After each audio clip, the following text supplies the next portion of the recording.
There's a crazy person screaming outside. I don't know what's going on.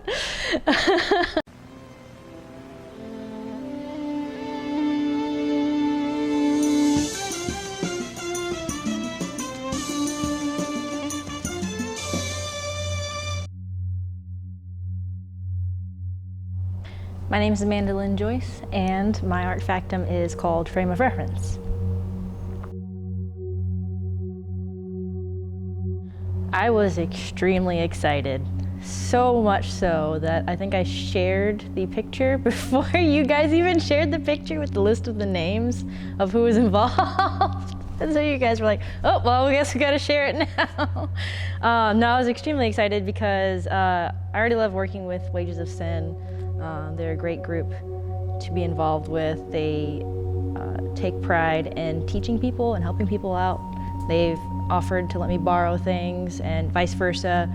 And so just to know that I was given an outlet to make a film with as much equipment as possible instead of having to, you know, like rent a camera, rent lights and all this other stuff.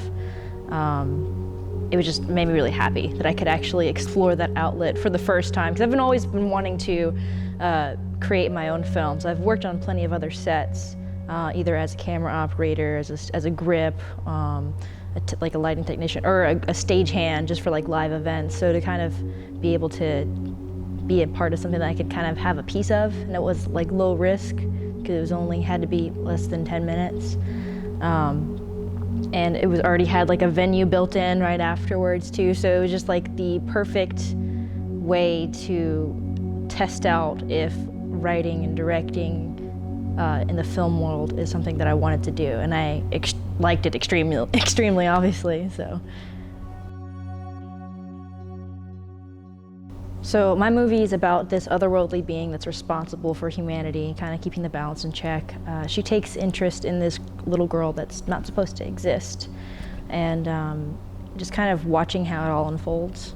It's kind of just, I tried to make it as omnipotent, I guess, as possible. I guess I can't say too much more unless, I'll just give it away. It's a short film.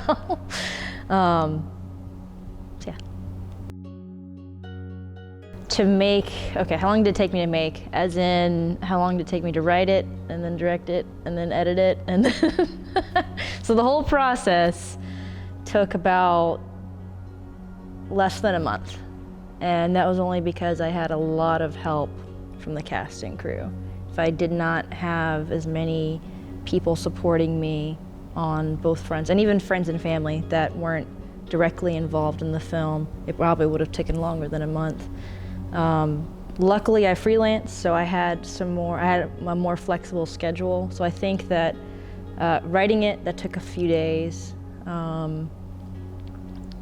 And, you know, having people like read it over and just making sure that, you know, it had a good flow to it. And then several different people, so that way it wasn't just like one person's opinion. And then getting the casting call together wasn't extremely hard, but it was still like a very vital part of the puzzle. Getting the crew together, that was obviously the most important part. I was able to get that done in about a week, and then I think I casted it like several days before we actually filmed it. And the locations, it was mostly shot at my best friend's house. Her daughter's actually the one stage of the little girl's life that's in the film. We used her house for the apartment scene and also for the house scene as well, and for the backyard. And then we used the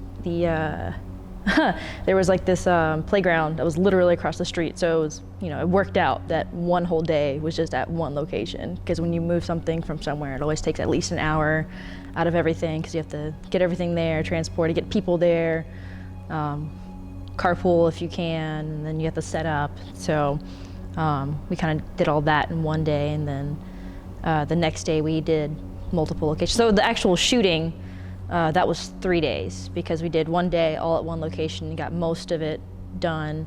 And then on Sunday, it was a Saturday. And then on Sunday, we went to like Riverwalk, we went to Vintage Uli's, and then we went back to the Wages of Sin studio to do some stuff there. And then on Monday, we had our final scenes done here at Wages of Sin studio till like midnight. And then after all the fun parts were done, was editing, which actually I do like editing. I just hate color correcting. That's like the devil of all editing projects. That took about a week or two because I'm obsessive compulsive when it comes to editing. And I was working with a great composer, Joe Looney, and the Digital Halo, I'm pretty sure that's what it is. Forgive me if it's not. That was the studio that he used, and it was a little difficult at first editing it because all I had was like snippets that me and him had worked out on the side before he had studio time. So I'm used to editing with a song already there, so I can just edit the video to it, because for me it's the easiest way. But then I was like, oh, this is difficult with no sound, because it's all ADR, and except for the voiceover. And so that kind of made it a little bit harder, but I went ahead and I had my shot list, so I put it together as much as I could without the sound, or at least with the snippets I had. And then Joe did me a huge favor by just like making one track just to fit into it, to the edit that I did. And then also, Steven, he did a lot of touching up on the areas that needed green screen stick that I was just too tired to have to deal with. So I thank him for that. I was very much appreciative of that.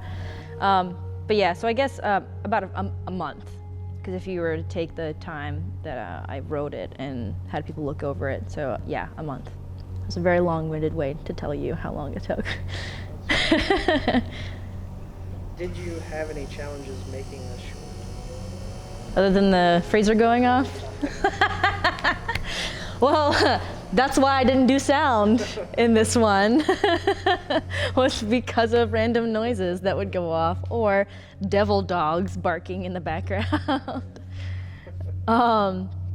Did I have any challenges on this? Yes, absolutely. Every single part of this filmmaking process had its own challenge. But I think that it's awesome that there was challenges, because then it helped test everybody involved. It helped test me to figure out, like, hey, well, can I fix this on the fly? Like we had, for example, if alarms go off in the back, do you just like add that into the scene now, or? But on a more serious note, I had a shot list, and I was like, all right, this is how it's gonna work. And I had originally had a different director of photography before Steven. And then, and I was already planning on using some of his equipment and some of his ideas that he came up with.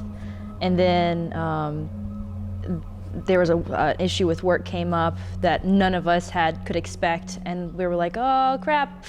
And they were like, Steven, you know camera stuff. And Steven saved the day, and he was an awesome director of photography, and he actually saved my ass a lot, because there were several things where we had one or two extras didn't show up for either whatever reason, like they had emergencies or they weren't able to go. And so several of the scenes had to be literally kind of rewritten on the fly. And actually one of the playground scenes, towards the end of the film, that was all made up that day. It was supposed to be like a car scene where she walks to her parents' car, or she walks away from her parents' car and then meets other kids and everything, and then they're playing. But we only had one other girl show up, and so we're like, oh, well, we just made a best friend for this character. And Steven kind of came up with this whole thing that ended up, I'm trying not to give it away for people who haven't seen the film, but he came up with a clever path for the viewer to see that also had foreshadowing built into it unexpectedly, and so it was perfect. And then also, rain, sometimes you can never get by if like rain happens. So like there was a scene that involved some special effects that we had to do really quickly because we didn't want the rain to happen and then would ruin everything. And at Uli's we only had a certain amount of time, or I didn't want to be in there all day. I only wanted to be in there for a few hours. So it was just like, you know, time crunch trying to get everything done then. So we had to keep changing the shot. The shot list that we had for the actual movie is kind of similar to the original shot list. So yeah, so that's just like stuff that happened on the set, and you know, you kind of have to like think on the fly when you're on the set, because stuff like that happens all the time. In editing, in post-production, you know, there's always like, oh, the computer crashed because I forgot to hit save, and then you freak out because you just lost 3 hours of work, which is what happened to me in the first. Now the alarms are off because I talk about not saving. Yeah, like I think I lost 3 hours of editing work because I was like sleep deprived, and I just didn't think about hitting Control S. And then after that incident, I was like every 3 seconds, Control S, Control S. I left the computer, Control S. I exported it, Control S. So, yeah. And then exporting it, you know that, and then just like sending out invitations to everyone. I know I didn't have to necessarily do that, but I wanted to try to get as many people there as possible. So there's also marketing involved. So there's challenges in that. It's like, how do I make a marketing campaign for like a 7-minute short, you know? So it's just kind of like reaching out to friends and family and social media and all that stuff, and also kind of in regards to like payment, or if, you know, since this is a short that no one's really getting paid, like I lost a lot of, well, I say lost money, but I feel like it was used effectively because I'm very proud of this short, and very proud of the work that everyone did. And so yeah, so I guess in regards to that, you know, I kind of tried to pay people an experience and also learning new roles. Like there's like my assistant director, Red Hancock. I've worked with her on a couple of other things, and she was just like a grip, you know. She just did like some small stuff, PA stuff, and then, but I saw that she had this really hard work ethic, and she really wanted to be a part of filmmaking, and so I decided to like give her the role of the assistant director just so she can kind of be immersed in that, because that's one of the most difficult roles. I mean, all the roles have their own, you know, sets of difficulty and challenges, but that one, especially for someone who hasn't done it before, you are in the film, both on the casting side and on the, you know, the crew side, because you're responsible for everybody, for the director. And she did really well. And there was like several other people too, like Joseph. He had never done first AC work, and I had him do script supervising as well, and he did a great job with that. He made a lot of, you know, notes that were very helpful. Like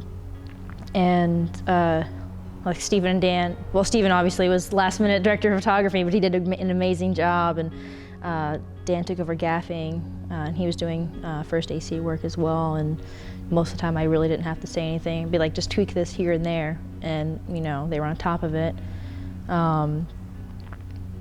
So yeah, so I tried to pay people an experience and keep everyone happy, keep the morale up. So keeping morale up is also a challenge, and two, because you have long work days, so you have to make sure you feed people. You have to make sure you have enough money to feed people, and air conditioning. Seems like every film set I've been on, the air conditioning has to be off because of sound, and if there's no sound and there's just a lot of people, it feels like there's no air conditioning. So those are just a handful of challenges that occurred, but I feel like no matter what happened or what random thing was thrown at the cast and crew, everyone, you know, no one complained about it, no one was upset, everyone was just like, all right, let's figure this out as a team. And like, I would 100% work with everyone that I worked with on this again. Another long-winded answer to your question.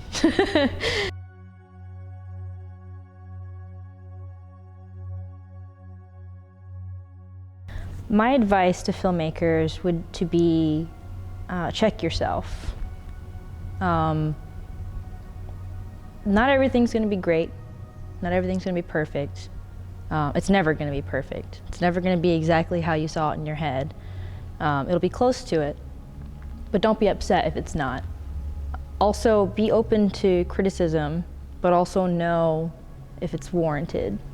You know, everyone's going to be an expert on editing or director of photography. Everyone's an expert. Everyone has their own opinions. So take the opinions that you respect and internalize them. The ones that are just negative and not constructive, don't worry about them. Absolutely have someone read your work. Get more than one eye on your work by people that you know and trust and have actually had experience in the field. Because that's what I had several people look over it that have done several films, and even a couple people that haven't done any filmmaking, but they have a similar interest in film like I do, or they just, you know, they watch a lot of films, you know. You don't have to be a big Hollywood director to know when something looks good, you know. I feel like in the day and age that we're in now, with the internet and just all the access of information we have, it's not that difficult to educate yourself on stuff. Another bit of advice would be prepared to work long hours and not sleep until the project's done. And don't think that you're just gonna have a good product because you say it's gonna, like, you have to do work. It was extremely hard getting this done. A lot of people don't realize how difficult this project was for me and for everyone that was involved. It was still a fun project. And I think that's the important thing too, is that if you're gonna be a filmmaker, you have to know that it takes a lot of hard work and you have to wear a lot of multiple hats in order to get the project done. Because I mean, like, I wrote it, I directed it, I made the costume for the character that I acted in it, and I edited. I said edited already, I think. I can't remember. I've done so many things. Everyone wore at least 2 hats on this. And another thing to keep in mind is that be nice to the people that you're working with. Even if you're paying them, like, you know, they're there because they love what they do, or they want to get involved more. And so I found that kindness and respect go a long way. Don't ever make it seem like you're the best thing in the world. You have to have a sense of humility, especially in this industry, because I think there was a saying, I can't remember, it was some football player that said it was, hard work gets noticed when talent doesn't work hard. So you can be the most talented director, the most talented actor, the most talented gaffer, whatever, but if you have a crappy attitude and you don't work hard, you just kind of slack off, you're not going to get many jobs. You're not going to survive in this industry. This industry is already full of rejection on every single end. So that's another reason why you kind of have to keep your head up and build yourself up, but don't expect that you're better than someone else. It's kind of like a grain of salt kind of thing. And then my advice for the next Arte Factum director is to follow everything I just said, but also have fun with it. That's the whole reason why we make films, is to remind us why we live. It's the reason why I make art in general, like music and everything. Like, film is kind of, to me, film is like, there's so many different art forms involved. Like, there's a visual art, there's an audible art with the score. I mean, there's like set decoration. That's like, you know, there's literally like 10 or 12 different jobs that people do in the real world that can be incorporated into film. So just kind of like realize that, oh, this is literally a medium that anyone can be involved in some capacity. You may not be involved in every single part of it, but just knowing that it's just a puzzle piece that everyone can provide something to. Like, that itself is pretty cool, and just to recognize that and be like, yeah, this is cool. Let's do this. Let's have fun. Let's keep doing it. You know, to stay positive, be nice, and work really hard. You can find my work at amandalynjoyce.com, which is my first, middle, and last name.com. I try to keep my website updated as much as possible. I designed it so with a template because I don't have time to like learn code all over again. So you can check out my stuff there, amandalynjoyce.com. I also post a lot on my Facebook, Twitter, and Instagram pages. Most of it's going to be goofy, just because I try to keep everything as light as possible. But yeah, so that would be the best place to find my work, amandalynjoyce.com. I would like to extend a special thank you to Vintage Uli, indiegrip.com, obviously Wages of Sin, and Le Chat Noir. Many of my friends and family that have been involved in this project, Adam O'Shell, my boyfriend, and who is my boyfriend? I don't have Adam O'Shell and then a boyfriend. Candice, Cruse, I couldn't have done a lot of it without her. And Shawn, because fuck you, Shawn. We're keeping that, right? Okay, good. And, just the Cruse family in general. And everyone that came out to the premiere. Like, I wasn't expecting everyone to be there. It was just pretty awesome. But yeah, so I think that's all my special thanks that I can remember. I guess another last word for people is to continue to have fun, because I want to continue to have fun and I want to keep doing this. So, another thing, if you want to work with me, send me a message on Facebook if we're Facebook friends. If we're not Facebook friends, you can go to my website, amandalynjoyce.com. I have a contact page. You can put your name, email address, and phone number along with a brief message or a novel. I may not read all of it, but you can do that, and then that'll go to my email address. And because I love working with new people and I love spreading knowledge, and that's kind of the only way you can get by in this kind of community, is to exponentially grow your contacts and be cool to people. Yeah. I am a clone. A mere copy of the Prime. My rules follow no emotion. Only formulas set inside me by those who created me. I am not allowed to change. I must remain constant, for we are the only ones that can.